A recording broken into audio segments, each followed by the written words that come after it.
টেক্সাসের আকস্মিক বন্যায় বেঁচে থাকা মানুষদের উদ্ধারে শত শত উদ্ধারকর্মী মোতায়েন করা হয়েছে। এখন পর্যন্ত বন্যায় 15 শিশুসহ অন্তত 43 জন মারা গেছে বলেই জানা গেছে।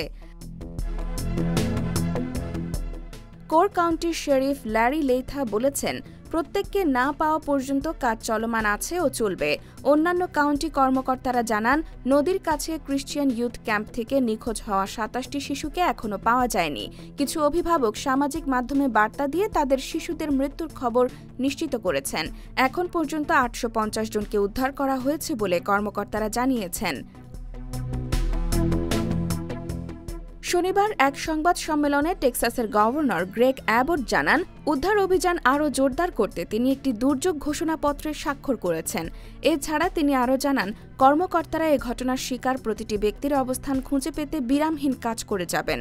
তারা জানিয়েছেন, গুয়াডালুপে নদীর ওপর নিচে সব দিকে উদ্ধারকারীরা যাবেন, যাতে করে কেউ যদি বন্যার পানিতে ভেসে যায় তাকেও যেন উদ্ধার করা যায়। যুক্তরাষ্ট্রের প্রেসিডেন্ট ডোনাল্ড ট্রাম্প বলছেন, তার প্রশাসন জরুরি পরিস্থিতি মোকাবেলায় স্থানীয় কর্তৃপক্ষের সাথে ঘনিষ্ঠভাবে কাজ করছে। এদিকে সপ্তাহের শেষে আরও কয়েকটি আকস্মিক বন্যার সতর্কতা জারি করেছে কর্তৃপক্ষ। আবহাওয়ার পূর্বাভাসে বলা হচ্ছে, মধ্য টেক্সাসে সপ্তাহের শেষে আবারও বন্যা হতে পারে।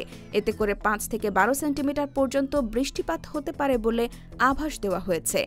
এর আগে শুক্রবারের বৃষ্টির কারণেও মারাত্মক ক্ষতিগ্রস্ত হয়েছে ওই এলাকার মানুষ। IBTV USA, new York.